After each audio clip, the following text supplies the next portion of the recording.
There's a guy in a cowboy hat out in the street looking around for the footsteps. Oh gosh.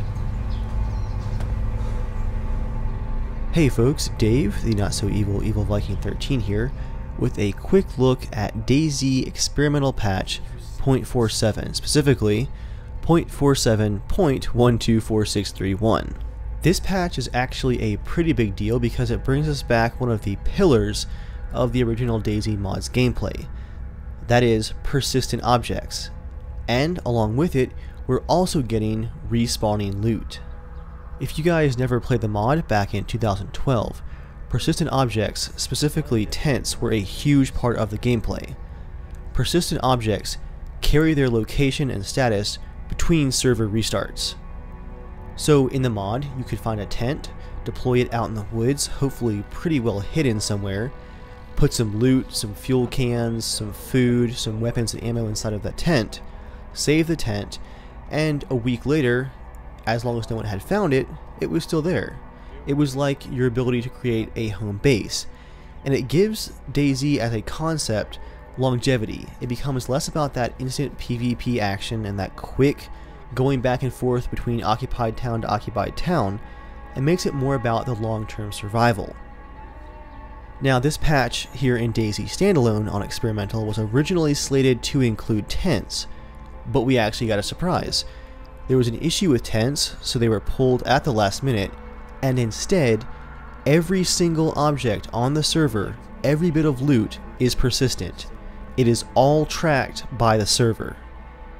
To compare this to the mod once again, in the original mod for Arma 2, only tents could save your loot, and technically the inventory of vehicles. So you had to have this rather large, rather bright green tent in order to hide your things, and eventually someone was going to fly over with a helicopter or drive across it or walk across it. Someone was going to find that bright green tent. But right now in DayZ Experimental, in DayZ Standalone, you can hide every individual object wherever you want. The developers aren't saying exactly how they managed to track these 50 or 60,000 items across the server and actually remember their locations, but it does appear to be working. To test this out, almost as soon as the update went live, I quickly spawned in, grabbed some quick loot, in this case a decent sized backpack and an empty 45 pistol with no magazine, an FNX 45. I ran out into the woods and I created a loot stash just under a log with a glow stick. I of course did take my glow stick with me in order not to give it away, but my pistol remained the next day. How cool is that? You don't have to have this bright green tent in order to hide your loot. You can hide it behind a tree trunk or under a bush, or you can even go to one of those giant apartment complexes up there in Novo, pick one of the far up rooms and hide loot like in a bathroom somewhere, like you're in I Am Legend or something. I would argue that persistent loot being maintained in containers like tents was one of the huge pillars that made up the mod's gameplay. It gives you a home base. In my opinion, this is a huge deal because you'll be able to find much more realistic looking stashes even in buildings all over the map. Now, tents are currently disabled because of that last minute glitch that was caught before the update rolled out. We're supposed to get tents on Monday, and we'll see how those work then, but for now, you can actually save backpacks in the woods too. Besides giving longevity to your mission and your goals in DayZ, this will also make players spread out from the coast if they're really serious about finding other people's stashes, maybe their campsites and their bases, and even fireplaces are carrying over between restarts now. They are persistent. So you could stumble across an entire campsite out in the woods, just like in the mod. I am very impressed that they've been able to actually accomplish this. I did not expect anything beyond just the return of tents, and for them to track all objects across the server, well, I can't wait to see how that changes the gameplay in the game. Along with the changes to persistent loot, we've also gotten respawning loot. No longer is the initial loot spawns locked to the server just coming online.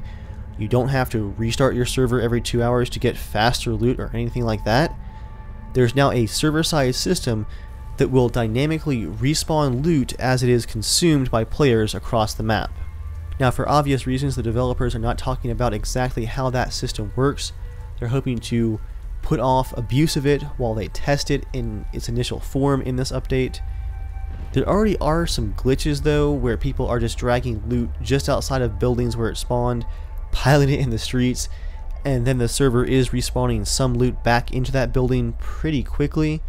So some people are already abusing it, but obviously this is just the first iteration of the loot respawn system. Another, in my opinion, core pillar of the mod gameplay.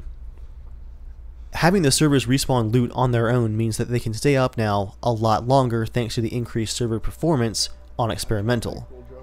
Right now, the Experimental servers are only restarting every 10 hours, so there's a lot less of restarts interrupting your gameplay, your interactions, your looting, your traveling. It's a lot smoother of an experience. Those are the two main things that came with the update. We also got a bit of the usual stuff that usually comes with experimental updates. We got a new firearm, the CR527 carbine. That's a CZ hunting rifle. We got a tanker helmet, paramedic jackets and pants, and let's see, a new cow and bull model. A lot of just small art updates that you usually expect with these experimental updates. But of course, the main features are those persistent loot changes and the loot respawning system. Initially, there was talk of a push of all this changed list to stable maybe Wednesday, but some servers are struggling under the load of people farming loot, and there has been a couple of issues like that. It has been getting better. A few of the developers have been pushing updates to the servers to keep them up and running, but we'll see if they actually make that Wednesday deadline for a push to stable. Well guys, that's it for now. We do have a couple of new DayZ videos coming in hopefully the near future. We've actually been working very hard on recording and editing a brand new series. Well, maybe not brand new. Let's call it a throwback to an older series. That's why DayZ videos have slowed down a bit for me. But once these videos are ready, I think you'll appreciate the polish that's going to come with them. And they are coming shortly. So stick around for more DayZ. Don't forget to check out the other stuff going on the channel, and I will catch you guys next time.